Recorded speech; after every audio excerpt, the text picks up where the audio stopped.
Olha, eu vejo como termos de rendição. É isso que está em pauta aí, na verdade. Como o Trump fez com a negociação com o Hamas, né? Fez uma proposta em que, se o Hamas aceita, pacificamente ele deixa de existir. É obrigado a se entregar, ganhar anistia para aqueles que estavam lá, entrega os reféns e não participa da recomposição da faixa de Gaza. Não tem participação em outros países, no fim da história é uma rendição em bons termos. Ou, se não cumpre o acordo ou não aceita, então justificou a sua extinção completa. Não foi necessariamente um acordo, então, foram os termos de rendição. E parece ser mais ou menos, guardadas as devidas proporções, o mesmo caso. O Trump está revertendo a zona de influência do Partido Comunista Chinês no mundo inteiro.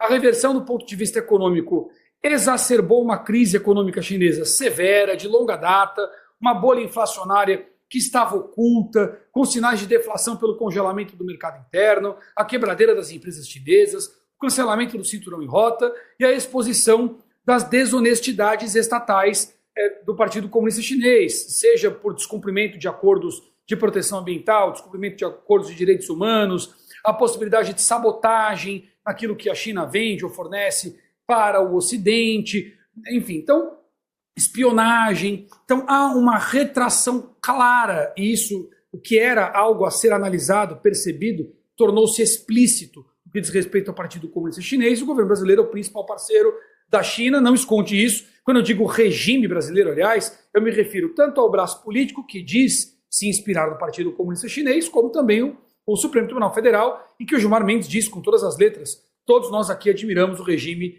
de Xi Jinping, do Partido Comunista Chinês, e nenhum dos ministros, em sessão, o corrigiu. Pelo contrário, a única correção foi pontual sobre a frase citada. Não, essa frase é do Deng Xiaoping.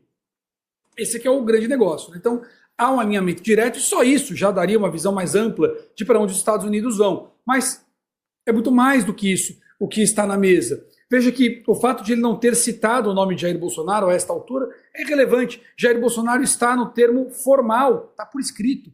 Com relação àquilo que os Estados Unidos esperam do governo brasileiro para a pacificação, já deixou claro também, é a retirada dos indivíduos que abusaram dos direitos humanos, que violaram direitos nos Estados Unidos. Sem isso, não vai ter acordo. É libertar os presos políticos. Sem isso, não vai ter acordo. É voto impresso, né? Parece que sem alterações no processo eleitoral, sem atualizações, os Estados Unidos não reconhecerão o resultado eleitoral do Brasil. Então, não adianta falar em pacificação como conversa tarifária. Isso é papo de maluco, né? A coisa é muito maior do que isso. Veja o que houve no Equador, o que ocorre hoje com a Colômbia, o que está ocorrendo com a Venezuela, né? O que ocorre com Cuba. E aí o Marco Rubio tem um ponto fundamental. O Marco Rubio é o indivíduo responsável e muito interessado, no caso de Cuba, que é um dos pontos principais da operação da esquerda latino-americana. E aqui eu uso esquerda com muito cuidado, porque eu não vejo uma questão ideológica, nem do ponto de vista do Foro de São Paulo, isso é bem claro, né? E nem do lado do Trump. O Trump tem sido estratégico.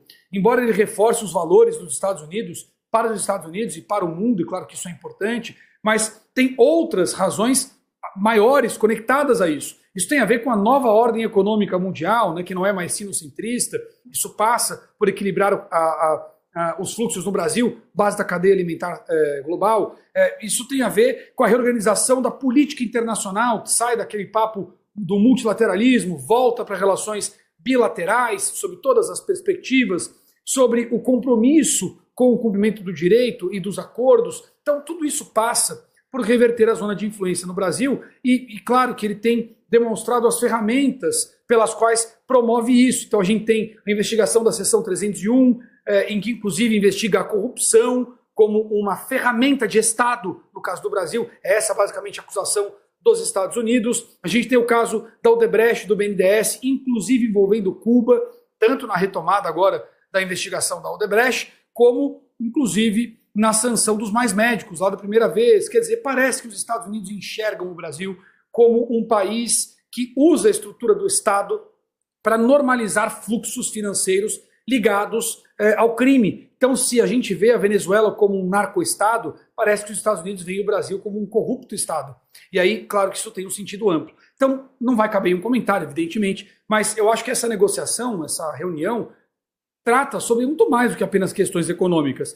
É claro que ajustes pontuais podem surgir sim, por exemplo, que diz respeito ao café ou algo do gênero, mas o momento para os Estados Unidos nem é mais tão sensível assim, graças aos democratas que congelaram o orçamento dos Estados Unidos e criaram uma justificativa pública e autoexplicativa para as dificuldades internas. Então, se havia uma narrativa para explorar eventuais impactos internos, com esse congelamento, com o shutdown do governo americano em curso, isto reverte as narrativas e muda a zona de pressão para os Estados Unidos. Então, eu enxergo aí uma aproximação para um acordo de rendição, em termos de rendição, e não um acordo para que beneficie o regime brasileiro, até porque seria uma contradição enorme, né? Os Estados Unidos vão lá e o Trump coloca por escrito quais são os problemas, coloca como defensor ético e moral da liberdade e depois vai lá negociar isso aí por café. Não dá. Aí ele seria igual àquilo que ele estava condenando. Então, do ponto de vista, inclusive, da imagem do Trump